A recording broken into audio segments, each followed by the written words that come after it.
4장 1절에서 17절까지 말씀 같이 보겠습니다.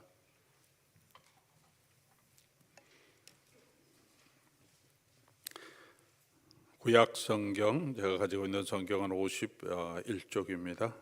창세기 34장 1절에서 17절까지 말씀 교독해서 받들겠습니다. 레아가 야곱에게 낳은 딸 디나가 그 땅의 딸들을 보러 나갔더니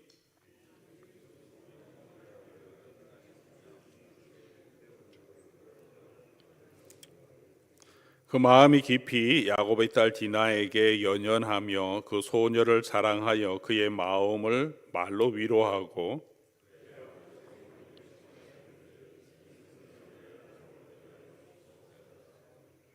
야곱이 그 딸 디나를 그가 더럽혔다 함을 들었으나 자기의 아들들이 들에서 목축함으로 그들이 돌아오기까지 잠잠하였고 야곱의 아들들은 들에서 이를 듣고 돌아와서 그들 모두가 근심하고 심히 노하였으니 이는 세겜이 야곱의 딸을 강간하여 이스라엘에게 부끄러운 일을 곧 행하지 못할 일을 행하였음이로라.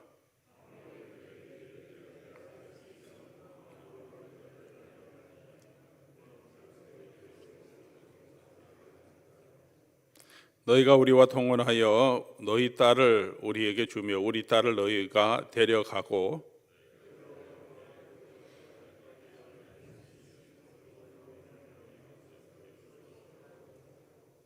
세겜도 디나의 아버지와 그의 남자 형제들에게 이르되 나로 너희에게 은혜를 입게 하라. 너희가 내게 말하는 것은 내가 다 주리니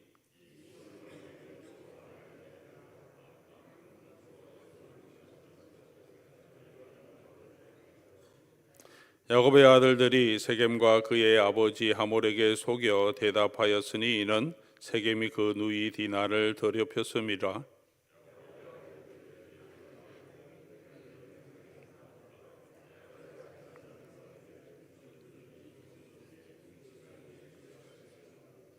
그런즉 이같이 하면 너희에게 허락하리라. 만일 너희 중 남자가 다 할례를 받고 우리 같이 되면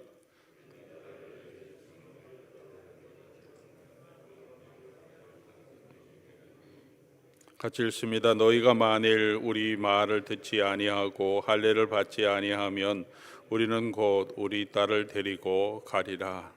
아멘.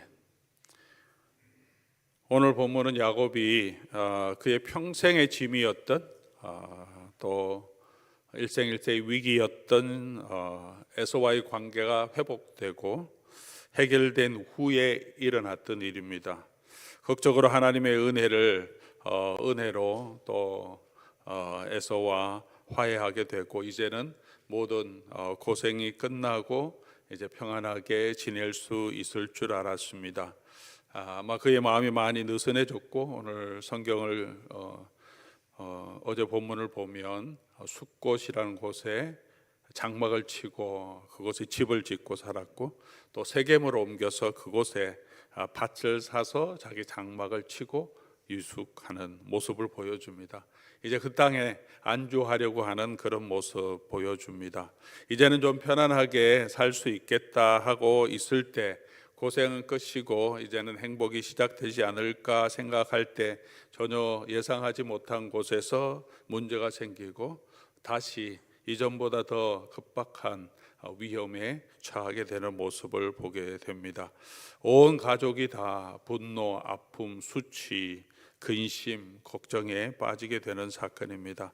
그들 모두가 놀라고 근심하였다. 이 말이 아마 이 야곱과 그의 아들들 이 집안의 지금 마음을 가장 잘 대변하는 단어가 아닌가 생각합니다. 오늘 이 이야기를 통해서 오늘 여기서 끝나지 않고 34장 마지막으로 이 이야기는 이어져 가고 있는데 이 이야기를 통하여서 우리에게 성경이 우리에게 주시는 교훈 또 우리가 배우고 붙들어야 할 교훈은 무엇이겠습니까? 가장 먼저 생각해 볼 수 있는 것은 오늘 이 이야기를 통해서 우리가 볼 수 있는 것은 우리의 인생이 한 치 앞도 우리가 내다볼 수 없는 인생이란 것을 보게 됩니다. 고생 다 끝난 줄 알았는데 또 전혀 예상하지 못한 곳에서 또 어려움이 닥쳐올지 야곱이 어떻게 생각했겠습니까? 우리의 삶이 우리의 뜻대로 우리의 계획되지 않는다는 것은 저도 잘 알고 여러분도 아마 이미 잘 알고 계실 것입니다. 그러므로 우리는 언제나 깨어 있어서 하나님 앞에서 바로 서갈 수 있도록 조심하며 또 시험에 들지 않도록 믿음 안에서 잘 서가야 할 것 같습니다. 그러나 또 한 가지 기억해야 할 것은 야곱이 이런 위기에 빠지게 되는 근본 원인이 무엇인가 하는 것입니다. 왜 야곱에게 집안에게 이런 일이 닥쳤겠습니까? 세겜에 장막을 치고 그곳에 거주했기 때문이죠. 그래서 그 딸이 세겜에 있는 여자들을 보려고 나갔다가 이 일이 있었습니다. 창세기 33장 19절이죠. 오늘 본문 바로 전에 그 장막을 친 밭을 세겜의 아버지 하몰의 아들들의 손에서 베크시타로 샀다. 지나갈 거면 땅까지 살 필요가 없는데 자기네들이 장막을 칠 그 땅을 사서 아마도 한동안 세겜에 오래 거주하려고 했던 것 같습니다.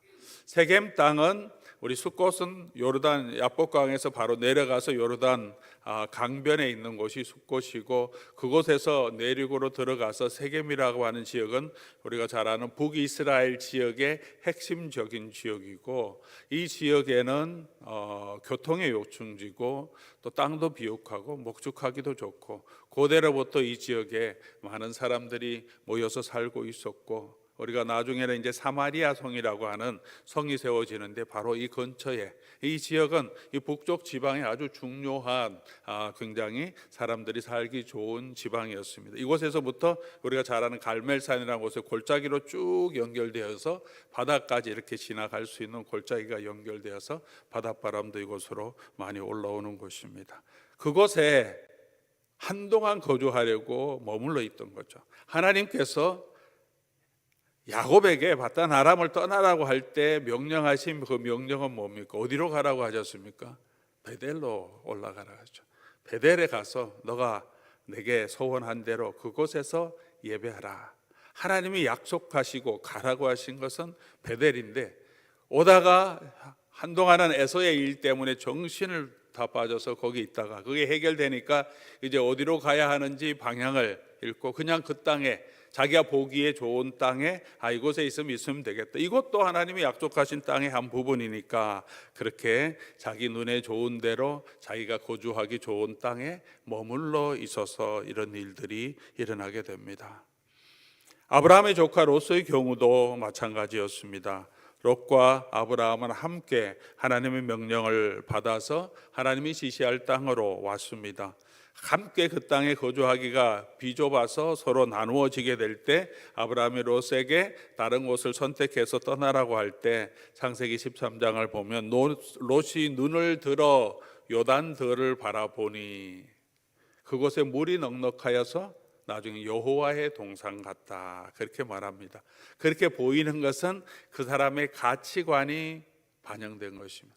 왜 그렇게 여호와의 동산 같은가 하면 물이 많아서 가축이 많은데 그곳에 가면 가축을 잘 칠 수 있고 자기가 부자가 될 수 있게끔 그 땅이 너무 아름다워 보이는 것이죠. 그래서 그곳에 간 롯의 삶은 어떠했습니까? 그곳에서 소돔에 들어가서 성 안에서 이제는 유숙하지 않고 장막을 치지 않고 성 안에서 살았는데, 그는 재물은 조금 더 많이 늘었을지 모르지만 전쟁 때문에 포로가 잡혀가는 신세가 되기도 하고, 나중에는 이 땅에 도덕적으로 타락하고 또 음란한 이 땅에서 롯은 굉장히 어려움을 겪고 있는 모습을 우리가 보게 됩니다. 베드로후서 2장 7절은 이 롯의 삶을 무법한 자의 음란한 행실로 말미암아 고통당하는 의로운 롯을 건지셨다. 창세기 이야기에도 나오지만 그나마 롯이 이 소돔에 살고 있는 사람 중에 그래도 지나가는 사람을 보호하려고 하고, 그냥 유숙하면 큰일 나니까 자기 집에 들어가서 음식도 주고, 이 사람을 끌어내어서 행엄하려고 하는, 해를 입히려고 하는 사람들에게 보호해 주려고 하는, 그곳에서 고통스럽게 살아가고 있는 모습을 보여줍니다. 물질적인 풍요만 바라보고 소돔 땅으로 갔더니 그 도시가 얼마나 음란하고 음행한 도시인지는 보이지 않았던 것입니다. 사랑하는 교회 여러분, 저와 여러분의 삶도 마찬가지라고 성경은 계속해서 우리에게 보여줍니다. 우리가 바라보고 가야 할 그곳, 하나님 우리에게 가라고 하신 그곳은 이 땅이 아니고 하늘에 있는 새 예루살렘 시온성이라고 말합니다. 우리는 이 땅에서는 나그네와 행인처럼 살아가는 거, 우리의 본향으로 가야 할 사람이라고 말합니다. 우리가 이 세상에 평안하고 이 세상에서 안주하려고 그곳에 정착하려고 한다면 우리의 신앙의 위기를 맞이하게 될 수밖에 없습니다. 공동체 비전, 저희 로뎀교회 공동체 비전 중에 5번째가 천국을 향한 순례의 공동체라고 우리가 함께 서자 계속 말씀드립니다. 저에게도 계속 리마인드하고 여러분에게도 계속 기억하게 말씀을 드리기 위해서 이렇게 공동체 비전에도 넣어놨습니다. 우리가 이 교회, 눈에 보이는 교회가 잘 되는 것 중요하죠. 교회를 통해서 복음을 전하고 교회를 잘 세워가야 하지만 그것은 우리가 하나님의 나라로 가는 우리 신앙의 통로일 뿐입니다. 도구일 뿐입니다. 우리가 가야 할 궁극적인 곳은 하나님의 나라 새 예루살렘이죠. 영원한 시온성입니다. 그곳에 갈 때까지 우리는 이 땅에서 함께 예배하는 공동체로 모여서 하나님이 우리에게 주신 사명을 감당하는 거죠. 이 교회를 잘 세우고 이 교회를 성장시키고 이 로뎀 교회라고 하는 이 보이는 교회가 우리 인생의 최고의 목적이 아니고 저의 최고의 목적도 아니고 우리 모두는 하나님의 나라를 바라보고 천국을 향한 순례의 공동체로 계속해서 격려하며 그곳을 바라보고 함께 걸어가야 합니다. 세겜 땅의 유숙함으로 그곳에 있으면서 야곱이 당한 이 고통, 자기 딸이 강간당하고 감금당하고 있다는 이 경험은 아버지로서 부모로서 정말 마음에 비참한 그런 마음이 들겠죠. 야곱의 그 디나의 형들이고 야곱의 아들들이 들에서 돌아와서 이를 듣고 그들 모두가 근심하고 심히 노하였다. 사랑하는 교우 여러분, 우리는 어디에서 진정한 안식과 하나님이 주시는 평안함을 누릴 수 있습니까?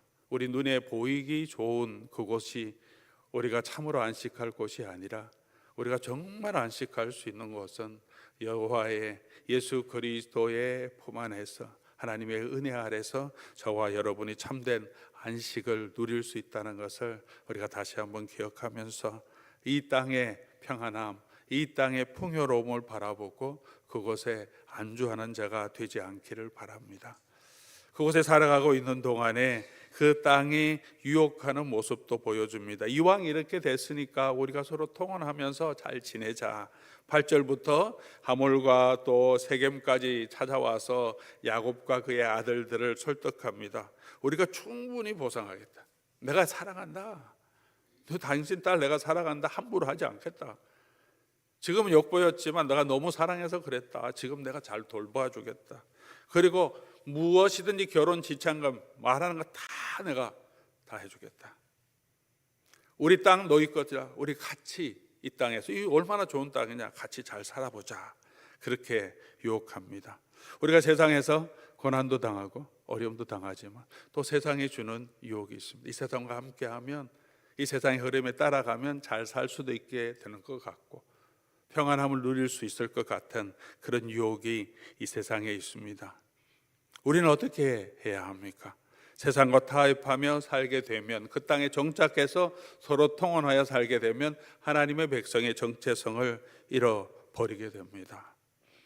하나님 우리 부르신 목적은 이 세상의 고난을 피하고 이 세상에서 편안하게 살기 위함이 아니고 세상에서 잘 먹고 잘 살기 위함이 아니지 않습니까? 하나님이 이스라엘 백성을 부르시고 아브라함, 이삭과 야곱을 부르시고 또 이스라엘 백성을 부르신 것은 하나님처럼 거룩한 백성이 되어서 그 백성의 예배를 통하여 예루살렘에서 예배를 통하여 성막의 예배를 통하여 사람들이 하나님이 예배하는 공동체를 보고 하나님의 거룩하심을 나타내는 그 백성을 통하여서 하나님을 보고 하나님께로 나아오도록 그렇게 축복의 통로로 이 백성을 부르셨죠. 하나님의 선교적인 도구로 부르신 것입니다. 우리의 사명입니다. 세상과 세상 것들을 사랑하게 되면 어떤 일들이 일어나게 됩니까? 그 이야기를 요한계시록 17장에 이 환상을 언어로 우리에게 말씀해 주고 있습니다. 오는 수요일부터 이제 요한계시록을 너무 자세하게 살펴볼 수는 없지만 그래도 이해하기 쉽게 또 핵심 메시지를 함께 강의해 가려고 하는데요.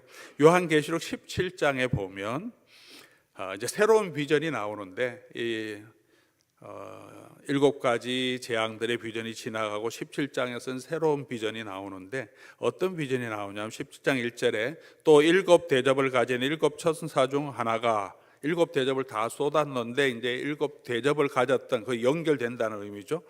뭐 어떤 것을 보여주냐 하면 많은 물 위에 앉은 큰 엄녀를 보여줘요. 여자, 그 음행한 여자. 이 여자가 3절 말씀 보면 붉은 빛나는 짐승을 타고 있어요. 앞에 짐승이 나오는데 이 여인이 짐승을 타고 있는데 하나님을 모독하는 이름이 가득하다. 이 음녀라고 표현된 이 여인이 누구냐? 나중에 7절로 넘어가서 보면 이 여인은 이 세상 나라는 거죠. 여자와 그탄 7머리 10뿔 가진 짐승의 비밀을 내게 이를 텐데 이 세상과 이 세상 나라의 것들. 8절에 이 짐승은 또 누구냐? 이 짐승은 무정에게서 올라오는 악한 영이죠. 사탄이죠. 이 여자가 이 짐승을 타고 있어요. 짐승을 타고 있다는 이 짐승이 이 여자를 태워서 이 땅을 통치하고 다스리고 또 하나님 믿는 사람을 박해하고 성도들을 괴롭힌다는 거죠. 이 세상의 나라와 권세, 이 여인은 나중에 18장에 가면 바벨론 제국이, 그 당시에는 바벨론으로 표현하는데 그 교회를 핍박하는 로마의 제국, 세상의 세력을 상징하는 여인이에요. 음행하고 부유하고 그것으로 성도를 유혹하고 압박하는 이 여인이 결국에 나중에 어떻게 되느냐 하면 16절 가서 보면 내가 본 바 10뿔과 짐승은 음녀를 미워요. 타고 함께 하나님의 백성들을 괴롭혔는데 같은 마음인 줄 알았던데 이 짐승이 악한 영이 사탄이죠. 그 짐승이 결국은 누구냐? 음녀로 상징되는 이 세상의 모든 권력들, 사람들을 미워하고 망하게 하고 벌거벗게 하고 그 살을 먹고 불로 사른다. 사탄의 세력의 특징입니다. 사탄은 그를 따르는 사람을 보호하고 지켜주고 잘되게 하는 것이 아니라 결국 그들을 다 잡아먹고 망하게 한다.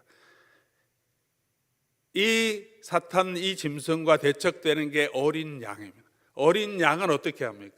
그를 따르는 사람들을 순결한 신부로 만들어서 아름답게 준비시켜서 그리고 그 신부를 영원한 하나님의 나라에서 신랑과 아름다운 결혼으로 이끌어 가도록 어린 양은 그 신부를 따르는 자를 보호하고 지켜주십니다. 이게 세상 왕국의 특징이라는 거죠. 이 세상의 부요함, 이 세상의 권력, 그런 것을 가지고 그 뒤에 있는 사탄의 세력들은 그것을 좋아하고 그것을 누리려고 하는 사람들 결국은 스스로 망하게 되고 벌거벗게 되고 다 또 이런 불사르게 되어진다는 것입니다. 하나님이 아니라 세상을 따라가서 우리의 부쾌락을 따라가면 결국은 망하게 된다는 것입니다.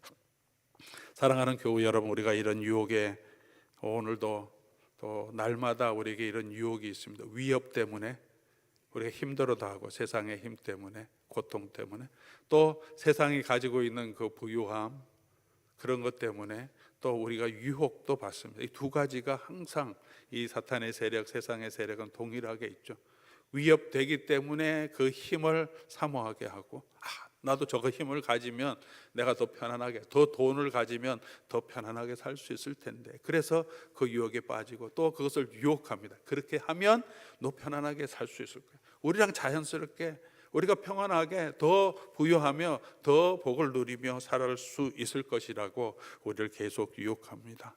그 유혹에 빠지지 말고 우리가 하나님의 백성의 정체성으로 우리 자신을 계속해서 붙들고 걸어가야 하겠습니다. 야곱의 아들들은 어떻게 반응합니까? 그 유혹에 넘어가진 않았습니다. 잘한 거죠. 유혹에 빠지진 않았습니다. 그런데 이 세상과 어떻게 대체하고 어떻게 해결하냐 하면 복수하려고 하죠.